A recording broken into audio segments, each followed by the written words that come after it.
The first method we're going to meet for combining our two equations is called the substitution method.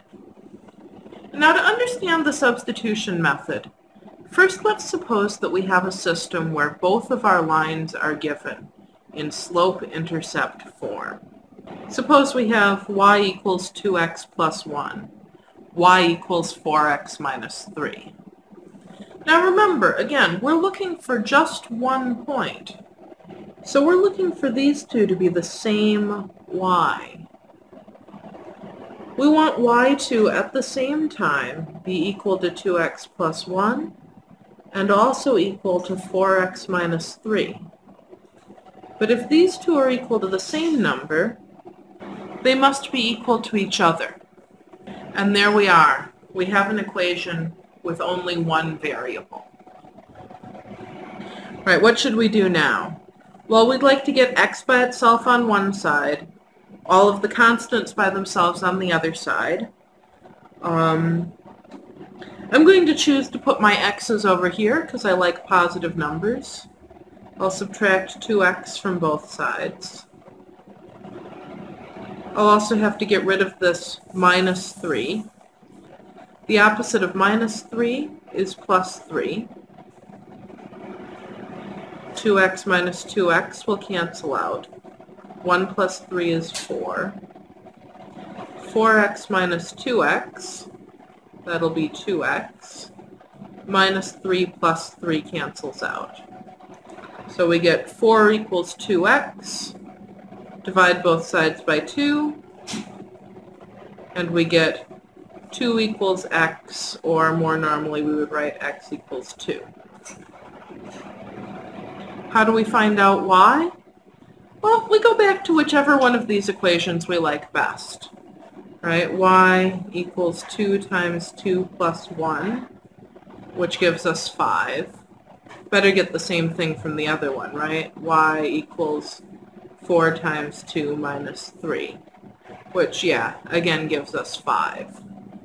So our solution is 2 comma 5, or x equals 2, y equals 5. What have we just done here?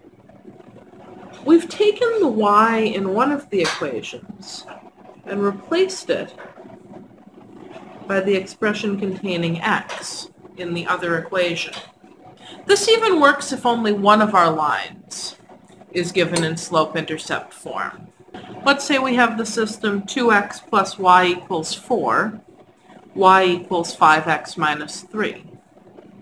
Well, then we take the y in our second equation and replace it by this thing that's equal to y.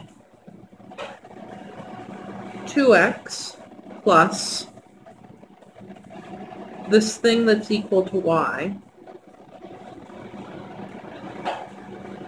equals 4.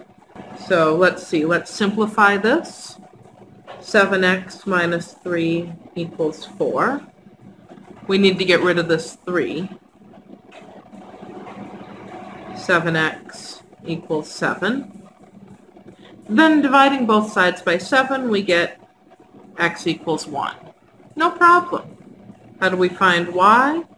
We go back to this equation that's in the form y equals something with x. We'll get y equals 5 times 1 minus 3.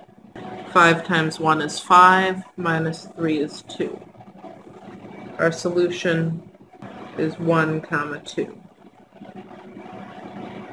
And notice, if we plug that into this equation, 2 times 1 plus 2 does indeed equal 4.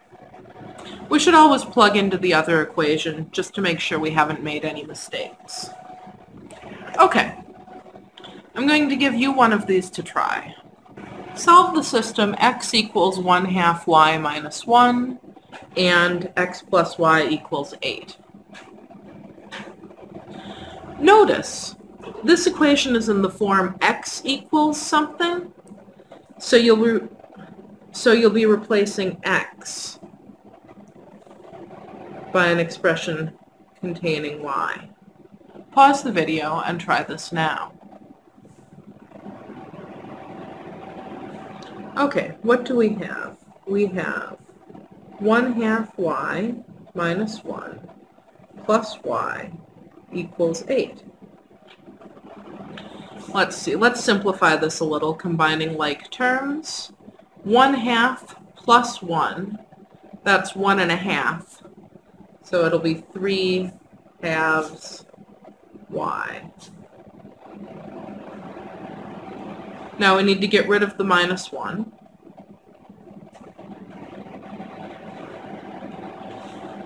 Three-halves y equals 9.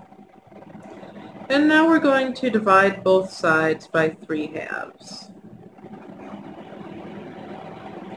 We'll get y equals 9 divided by 3/2. Oh, let's remember how to do this. To divide by a fraction, we multiply by the reciprocal. So this will be 9 over 1 times 2/3. The 3's will cancel.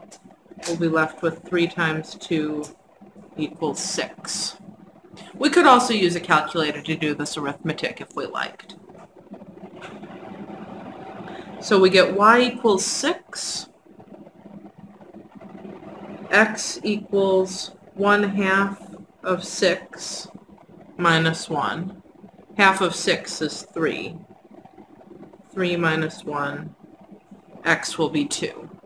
And notice again, 2 plus 6